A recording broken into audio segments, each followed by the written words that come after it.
Hey, welcome to Playing for Keeps, the show where we take a deep dive into emotional intelligence, sex, love, adult attachment theory, mental health, therapy, and everything in between that creates great relationships. Your host, DJ, is a certified life coach and emotional intelligence practitioner. She's here to be of service to all the listeners interested in love and relationship. Now, here's your host, DJ.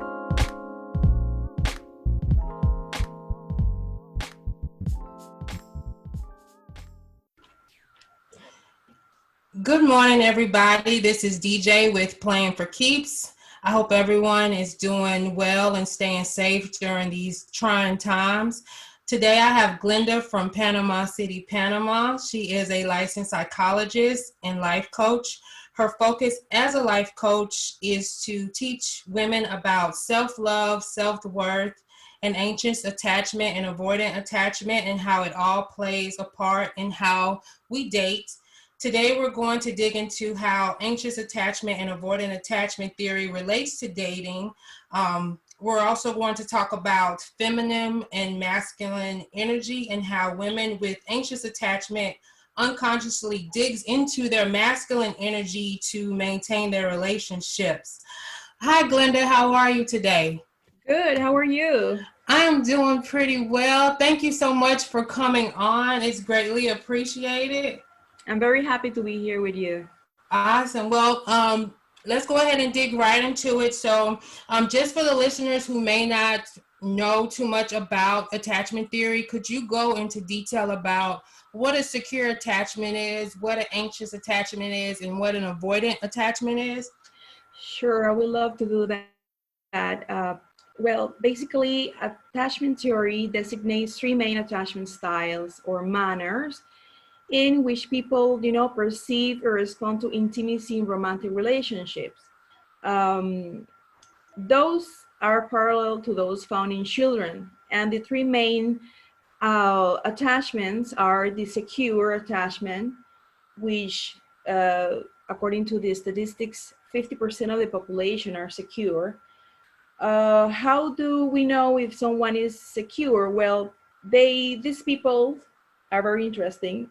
They feel very comfortable with intimacy. They're warm and loving. They like and enjoy connecting with their partner. That is the secure attachment. The anxious attachment, which is 20% of the population, they crave intimacy. They are just, they're like love addicts. You can call them that way. They're very often preoccupied with their relationships, and they tend to worry about their partner's ability to love them back. They're constantly concerned about if their partners love them or not, if they're connecting correctly with their partner, if their partner are interested in them. They always have that concern in the back of their mind. And the avoiding attachment is the 25% of the population. These people, they equate intimacy with a loss of independence. That means that they are constantly worried about losing their freedom, their independence in the relationship. For them, intimacy is not so important as the anxious attachment. So they try to minimize closeness constantly. And there is a very small percentage of what we call disorganized, which is the other 5% of the population. So that is basically a general brief explanation about what is attached. The three different attachment styles. And this information is very important for adults, because this information helps us to understand romantic relationships and how do we get along with each other. Okay, so with this information, how does a person become a secure, a fearful, an anxious? How does one become that? Does it start with childhood? Where does that come from? Well, that comes from childhood.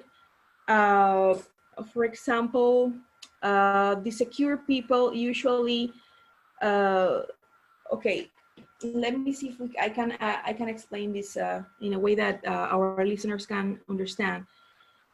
Uh, when the caretakers or the parents of a child respond in a constant way, in a constant manner to the needs of the child, usually this child feels secure.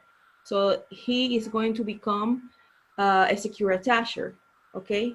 So, but if the caretakers or the parents of a child don't respond constantly to the needs, emotional needs to the child, they respond sometimes they do not respond, you know.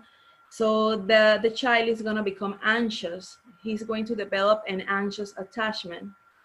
And if they definitely do not respond to the needs of the child, they shut down to the emotional needs of the child. So then the child is going to develop an avoidant attachment. So that's exactly how this interaction with the caretakers is going to be the same interaction they will have when they grow up in their adult relationships, their love relationships specifically. Okay. And then, like you said, 50% is secure, and then the rest of the percentage is either insecure attachment, whether anxious or avoidant. So how does that play out in like a relationship? Say if an anxious gets with an avoidant, or maybe an anxious with an anxious, could you explain like kind of the relationship dynamics and how that plays out?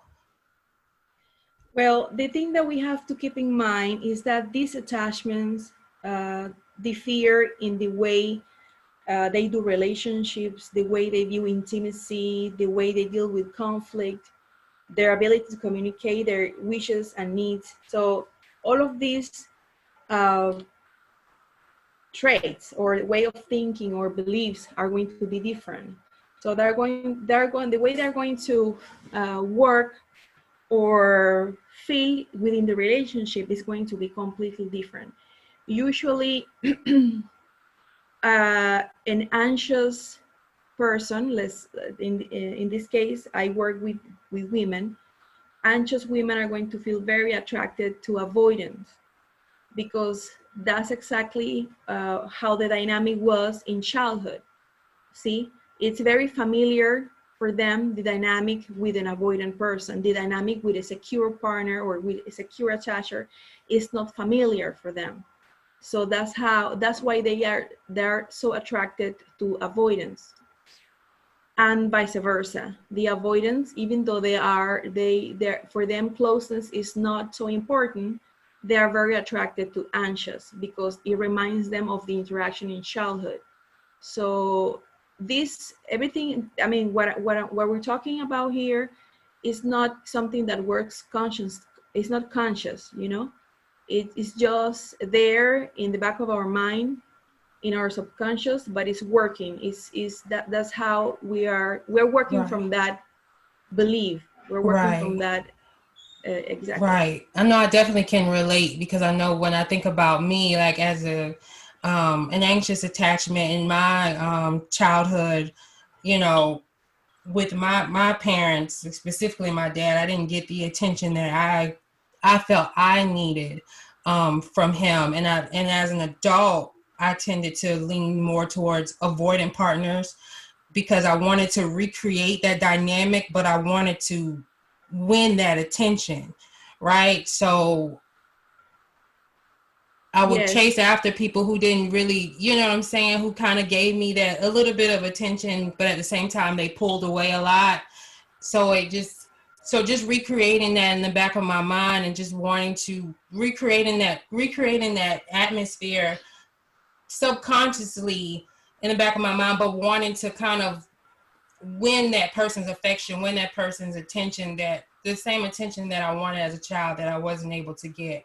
And I think people don't understand that that's what's going on and that's what they're doing. So when you get that, you start to really look and, You can Yes. analyze your relationships and try to change the dynamic. So yeah, I totally get it now. It took me a long time to get to that understanding, but Yes. Adding a little more to what you just said, yes, because the dynamic that dynamic was very familiar to you. That was the dynamic that you learned at home. That's how you learn to do love, right? The searching, the uh, being after the person to win their affection. So right. that's pretty much how you saw that in childhood. So you were recreating the same dynamic in adulthood, but you didn't know that that's why you were doing that. It Right. was, And then also the you know, feelings of I felt like I had to work hard for love and not understand that love in adulthood, it comes easy. So when you were able yeah. to track back, so that's what's so great about attachment theory, because it helps you kind of track back why you do the things you do. Okay, so I I go can relate to that as well because I'm also, I mean, my attachment from childhood is an anxious attachment style, and I have become more secure, but I have to work on becoming more secure. But my tendency is to be also anxious. So I understand you very well. But the thing is that we is like we feel more uh, how can I say that? We have the tendency to feel more attracted to the avoidant guys, instead of the secure guys. When a secure guy comes to us with uh, uh, knowing exactly what he wants, or just offering us that love that we need, or that secure relationship that we're looking for, we find that not attractive. So we have the tendency to go after the partners that are like pulling away constantly. right. So It's we like have to that be, drug, and then mm-hmm, also people, and then also that it seems like when you're not conscious of what's going on, those partners tend to bore you. You're looking for excitement, exactly. and unfortunately, that excitement is that avoidant partner who gives you that push pull dynamic that is not healthy. You know what I'm saying? So okay, Yes. awesome. So you work with a lot of women who have anxious attachment. How do you work with these women? What tips do you give them? How do you work with them? Well, I work with two different groups of women. The ones that are looking for a relationship, that are at this moment dating, and the other group is already in a relationship, in a committed relationship. So today I would like you to I would like you to I would like us to provide these women that are listening to us tips if they're dating, or if they're in a relationship. So I have a few tips for girls that already know they're anxious. You can figure this thing out very fast if you don't know if you're an anxious girl or an avoidant girl. If you are feeling constantly that you have to search for love, like you are finding ways to be more close to your partner, like you're constantly worrying if you are doing well, if the relationship's doing well, if you're constantly feeling this anxiety inside of you, you are most likely to be an anxious attacher. So but there is a lot of hope for anxious girls, because usually they're the ones that look for help. Usually avoidance, they feel like closeness and intimacy is not necessary. They feel like they're okay being self-reliant. So usually the anxious partner is the one that search for help. So maybe today, I'm pretty sure that those that are listening to us are either secure or anxious. So um, once you identify if you're an anxious attacher, the main goal for you, if you're dating, if you don't have a relationship right now, is to find a secure partner. That should be your goal, because that's where you're going to feel safe, and you will be able to work on this, because this person is going to make you feel like you your needs and wishes are important. So you should have this goal in your mind that you want to find a secure partner for yourself. So how to identify a secure prospect if you are dating? Well, this man is going to be consistent. This man is going to be available. He's going to be reliable. He's going to be responsive, and he's going to be predictable. That means that they are going to make time to go out on dates with you. They're going to pick up the phone if you call them. they're not going to be like playing games, you know. Right. They're going to reply your text in a timely manner. They're going to keep their promises. They're going to make space in their lives for you to go out on dates with you. And they probably are going to be the ones who pursue you. They're going to be pursuing you. You're not going to be the pursuer, because anxious girls, anxious women, we usually are the pursuers. Right. And that is also, if we have time today, that's very masculine, and that's very unattractive.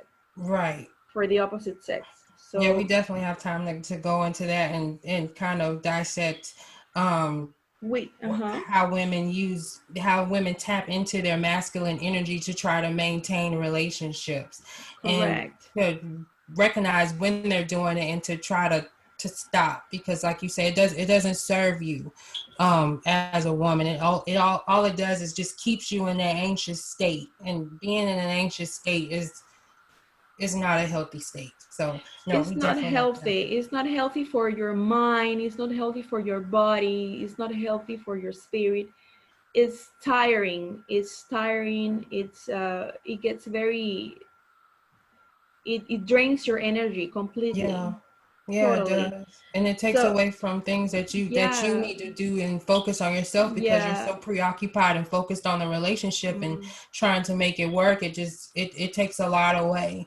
Okay. So you explained what you look for in a secure attachment, what to look for in an avoidant. Like, say if somebody was avoidant, what tendencies would they show? Okay, before I go there, I would like to mention something that I forgot to say about the secure attacher. If you are out there dating, besides this person making space in their lives for you to get to know you, it's going to be easier for you to express your needs and wishes. Evidently, if you don't attack, because sometimes we anxious women get so overwhelmed with this anxiety that we tend to respond in a way where we are practically demanding attention and demanding our needs, and that is not a correct way of communicating our needs. But if we express our needs to a person with a secure attachment, they usually are going to respond with compassion, and they're going to identify with us because they also feel like this intimacy and their needs are important. So this is exactly how they feel about themselves as well, and they're going to be able to respond to your needs too. So that's very important to know this. You mentioned something about identifying an avoidant, right? Yes. Well, it's easy to identify an avoidant for an anxious girl. You know why? Because you already know. I'm sure you already had a relationship with an avoidant before, if you are grown up, because this is usually what we attract. We attract avoidance. So if we sit down and figure out the traits of the men that we dated before, we pretty much know how they were behaving, right? You can relate to? Right. Yes, I definitely can. Yeah. Well, these avoidant attachers, they won't tell you much about themselves. They keep a lot of secrets. They keep a lot of things in secrets. They don't tell you much about their lives, what they're doing, about their family. You know, they seem to be more into what they're doing in their lives. They don't find space to connect. They don't keep promises. Like, if they say they're going to text you, they might forget, and they might have like excuses. They can be disconnected from you for days without letting you know what's going on. They will not give you explanations. They feel like they don't have to explain themselves and their decisions. That doesn't affect other people. I don't know if you can relate to these ways of men behaving in your case.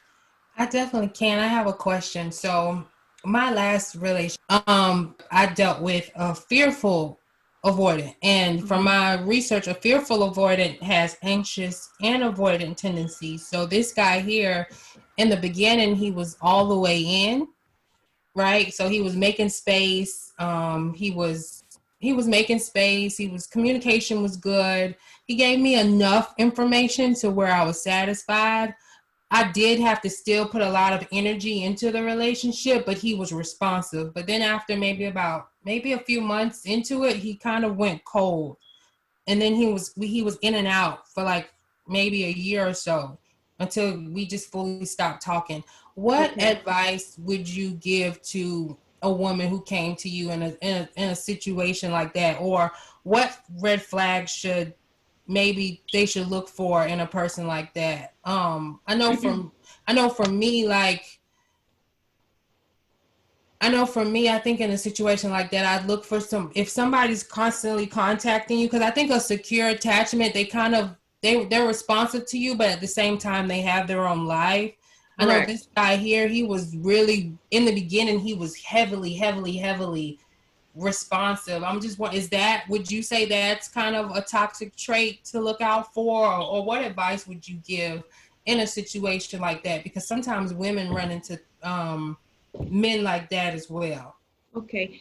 Yeah, you mentioned a few things. First of all, a secure attacher will have plenty of things to do with their lives. You know, they will have activities, a lot of activities, a job, plans, goals to follow, and they'll be very busy, but still they will make time to connect with you during the day or every other day, and they will respond to you. And if they decide that they don't want to continue seeing you, they will let you know. So the thing is that you mentioned also that he was responding at the beginning of the relationship, and then after a few months, he was just went cold, right? That's what you said. Yeah. So yeah, that is something to analyze, because usually when a man specifically at the beginning, they come really hard on you. As an anxious girl, as an anxious woman, you have to be very careful with this interaction. You need to keep your boundaries. You have to pace the relationship at the beginning, meaning that how to pace it, meaning if this person contacts you every day, constantly chatting during the day, you have to keep it, short, because you have to pace it. You have to go slowly. For you as an anxious attacher, you need to go slowly from the beginning, keep it slowly. And it's healthier for you this way, because you will get to know the person and what they're offering, Right. Usually avoidance at the beginning, because we humans, all humans need emotional connection. We all need emotional connection. Even the avoidance, they also need this connection, but they are afraid. Deep down inside, they're afraid to open up and open up in a way that the other person gets to know them more. So when the relationship gets closer and closer, they pull back. They need space. So usually they leave the relationship, or they seem to be like not interested anymore. And the reason is because the intimacy is getting closer and closer. The more intimacy they get in the relationship, the more scared they get, and they pull back. So that's usually what happens when the relationship is growing.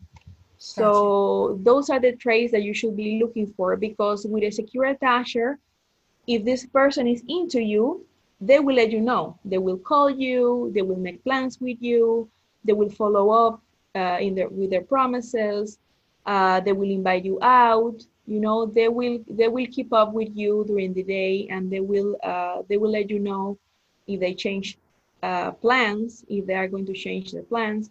Usually with an avoidant, they might not let you know they change their mind, or if they're changing plans, and you have to figure it out yourself. So this interaction is not healthy. From the very beginning, you have to look for these traits. You have to look for their if they're reliable or not, if they are responsive or not, if they're available or not. And then I don't mean that you have to constantly text them and call them, because usually this is the behavior of the anxious attacher, right? Right. They want to be in touch constantly, and this is not healthy. This is not healthy.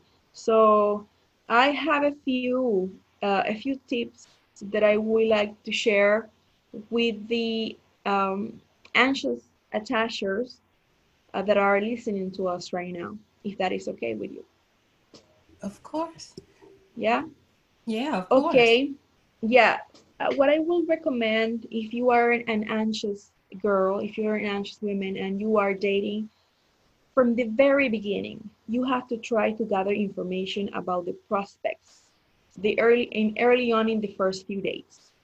And you have to become very conscious of this. You have to work on your beliefs, the way you're thinking, and this have to be something that you have to be conscious about what you're thinking when you accept the dates, when you go on a date, because this is the only way because this is something that we didn't learn when we were younger, right? So now we are like relearning these things, and in order for us to make it something that comes easy for us, we have to be conscious about what we're doing.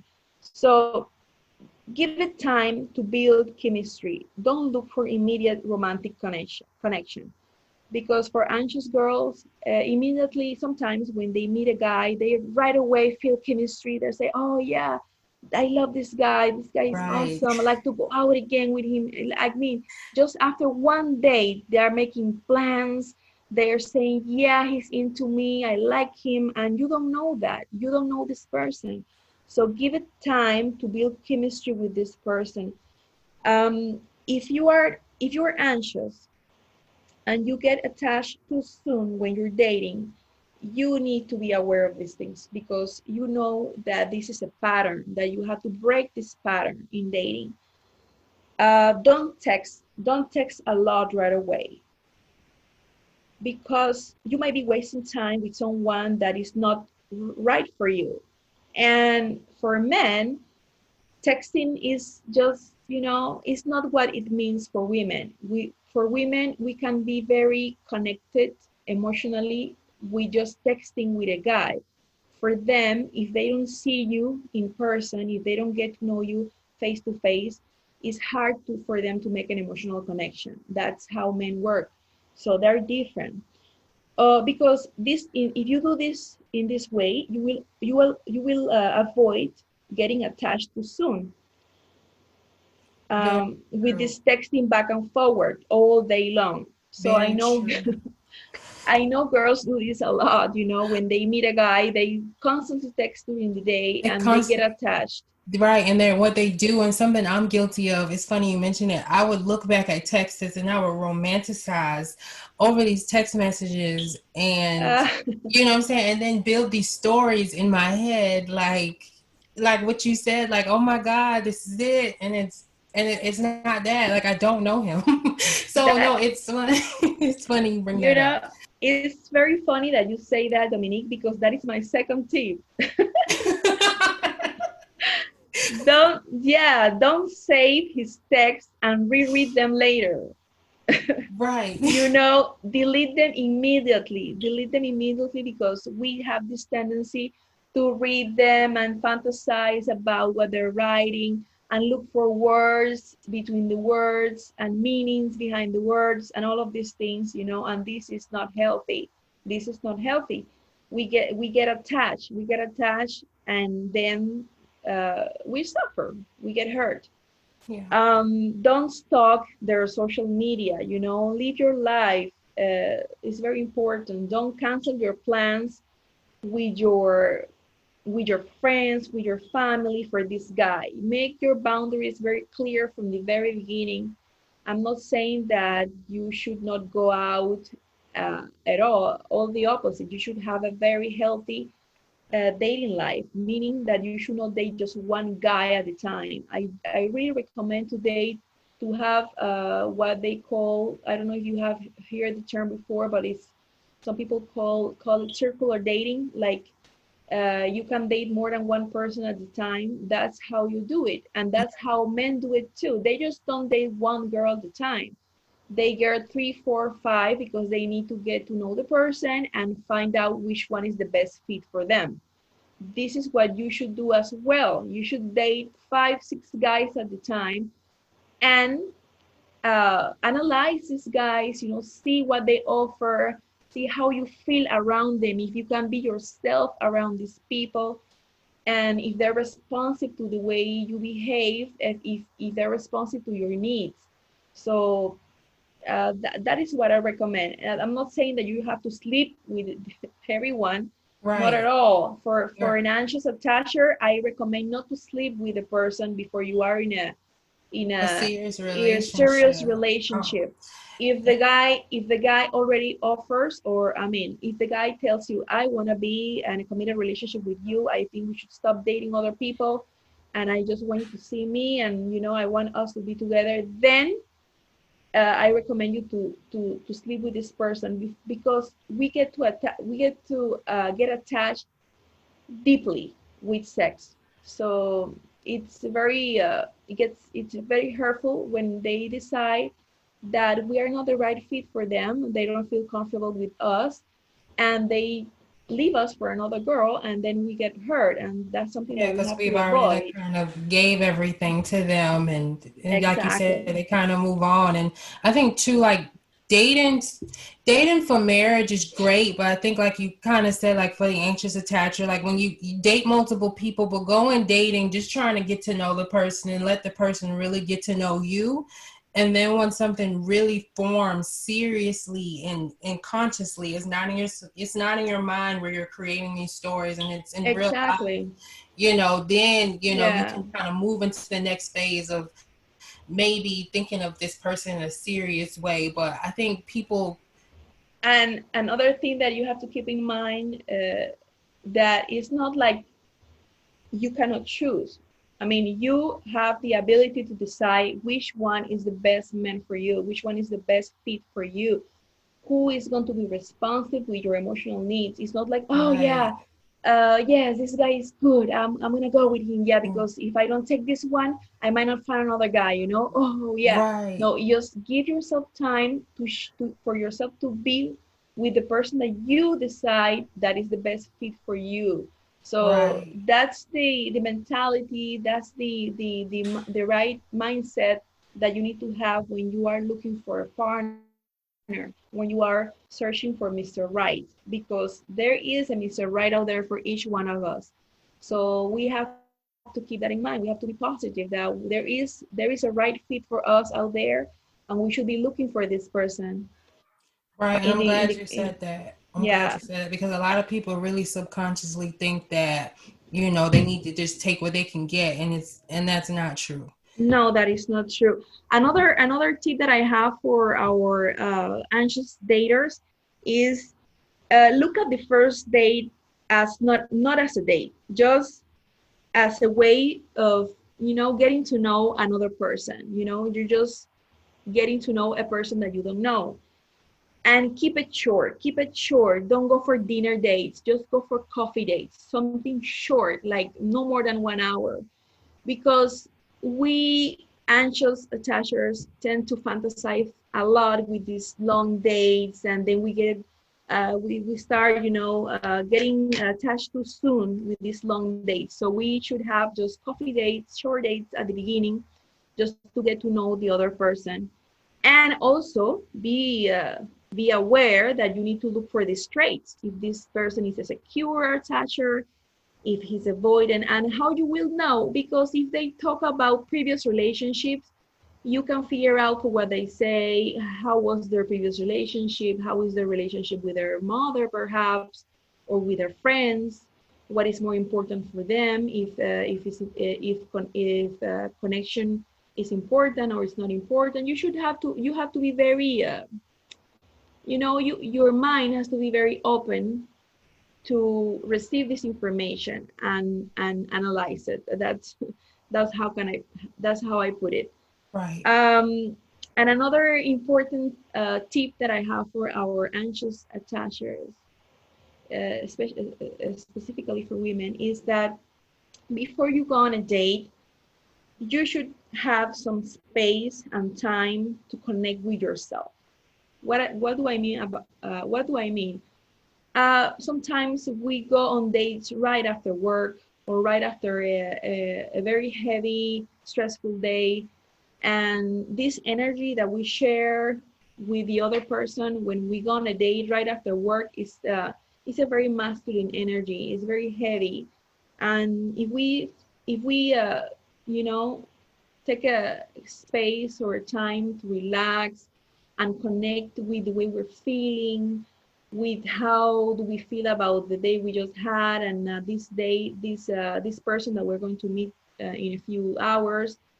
If we find time to do this, we are going to be more able to connect with the other person and figure out if we feel good or not about the interaction with this new person that we're just meeting. Okay, that makes a lot of sense too. That's a great tip. Okay, so to bounce back a little bit on what you brought up earlier about just masculine and feminine energy and how that plays in relationships, do you mind go ahead and digging a little bit into that? Well, yes.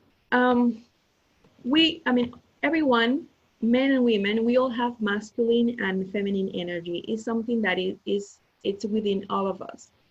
The thing is that men, because they have more testosterone, they are biologically have the tendency to be more masculine, and for that they have more masculine energy. And for women, because we are biologically women, we have more female hormones, and so we have more feminine energy within us. So the thing is that, Dominique, we live in a masculine world. This world is all about achieving, doing, creating, doing things, getting things done, or, it's all about what you have. It's all about what you can get.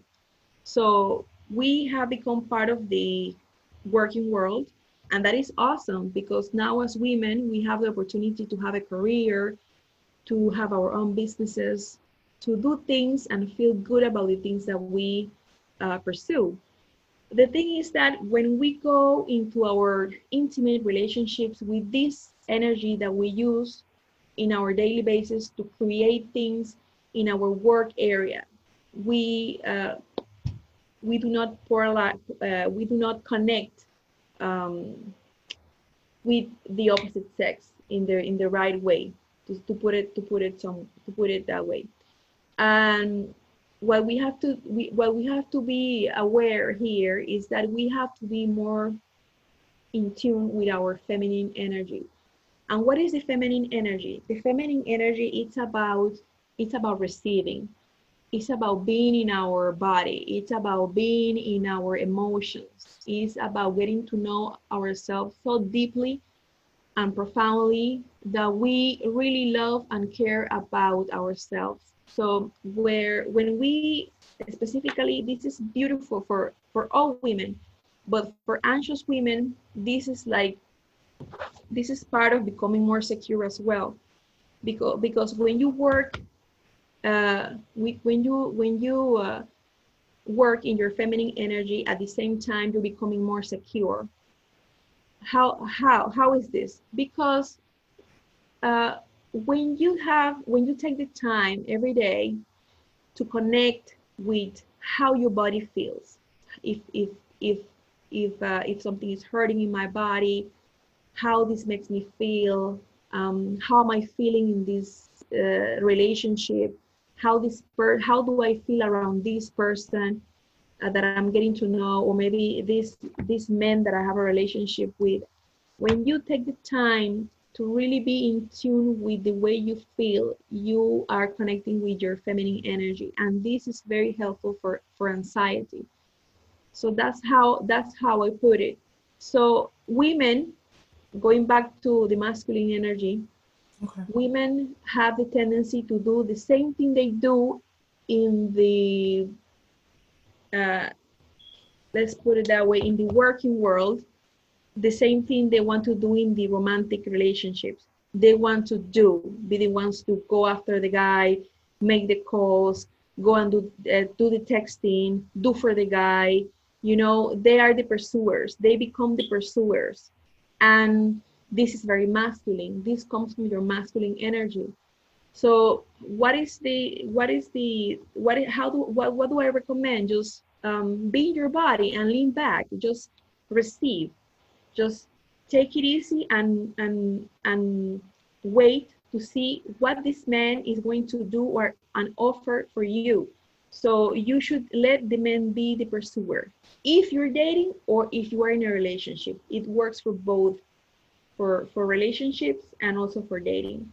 So instead of being the one who make the plans, who ask the guy, hey, can we go to the movies, constantly looking for ways to connect, just be in your body, lean back, and let him pursue you. So this is how can I put it in words, explaining this very briefly. I think you explained it really well. Like I can kind of insert my own personal situation. I know me, like, I'm very, I guess if you want to say masculine within the workspace, because, I'm a recruiter for a living. So I always got to hit numbers and be the best. And we're always competing against other recruiters in the job that I work now. And, I bring that energy into my relationships, and how I try to control the relationship on a subconscious level is, I try to pursue my partner by always doing for them, always being on top of things for them. Also doing a lot of the calling, the texting and stuff like that. And then once I don't get the response that I want, it brings my anxiousness out. It brings my anxiety out. And like you said, it doesn't, I'm not able to focus on the things that I need to do. I can't feel my own emotions because I'm so preoccupied with trying to make sure my relationship is good on top of everything else. So when like you said, when a woman operates in their masculine energy, they're not able to focus on that feminine energy that would attract the right partner anyway. Because when you get with a secure person and you're so anxious and when you're so anxious and kind of in your own way controlling, it doesn't create that healthy space for that secure, to draw in that secure person. You know what I'm saying? Because if you're a secure person, even if you can't pinpoint what that anxious person is doing, it'll make them feel uncomfortable, and you will drive them away, or you'll get driven away because they're too secure. Like you get bored. There's not enough for you to do. There's not enough for you to figure out. There's not enough drama. So you sit and you try to come up with different things. Like I know the last person I dated that was kind of a secure person, I left the relationship because I was just so bored, you know what I'm saying? And I tried to create drama and it just wasn't working. So I gave some lame excuse for why I just was done and left it alone without a second question. And now that I've came to... How long were you in that relationship? Not long. I think I was there for like 6 months. And then within the last month, I was just trying to create all kinds of different things because it was something I wasn't familiar with. It was just going too well, and I was bored. You know what I'm saying?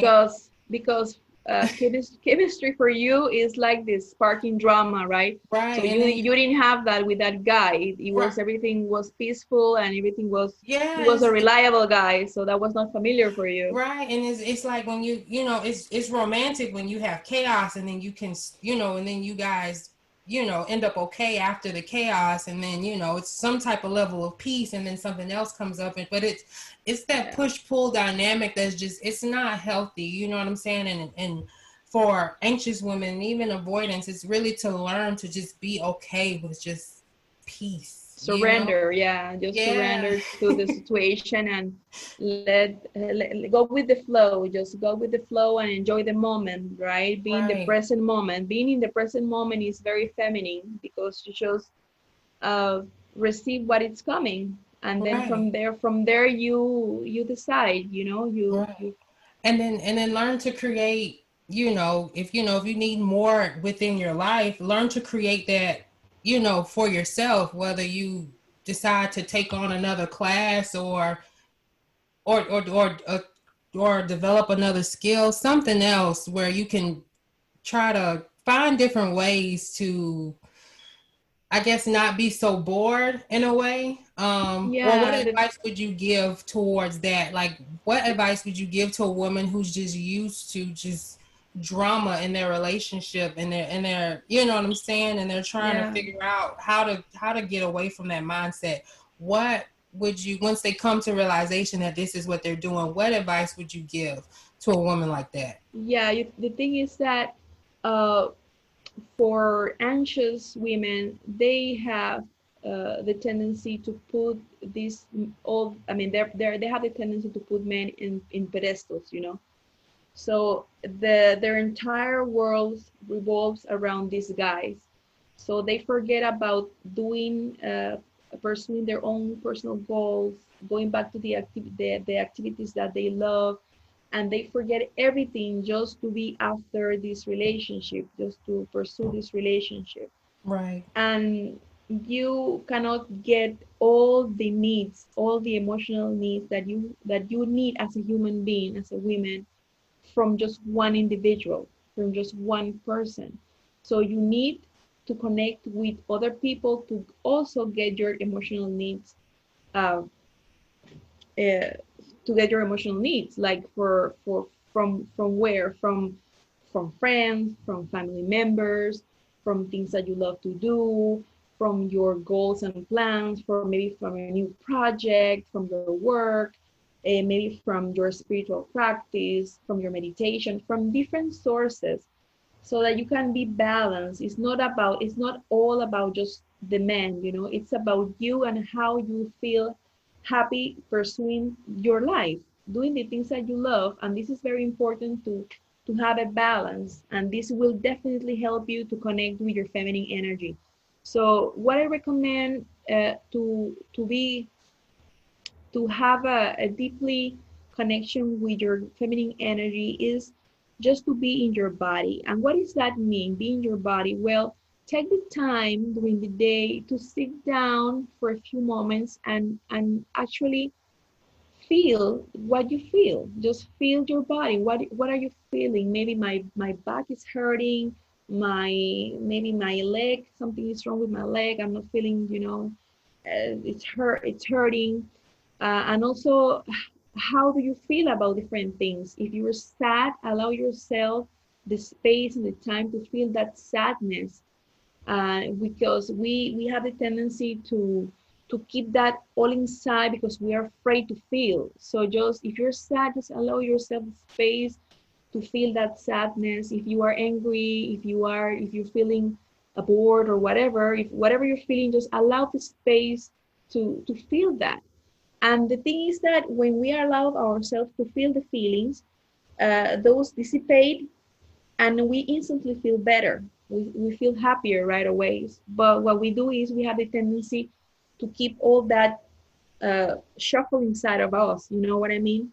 Yeah, I know exactly what you mean. Let Yeah, me let me ask you yeah. this. So Hmm. when you say go into the body, like, could you give a visualization of how somebody who's never done that before would do that? Like, I know when I think about going into the body, I'll close my eyes and I'll imagine like a mini me going into my body and maybe just feeling maybe where I have pain, or if I'm feeling anxious about something, where is the anxious feeling in my body? Like, for example, when I start to feel anxious, it's in my stomach. You know what I'm saying? Yeah, yeah, me too, me How, too. how would you describe going into the body to somebody? Well, I recommend to have a meditation practice on a daily basis.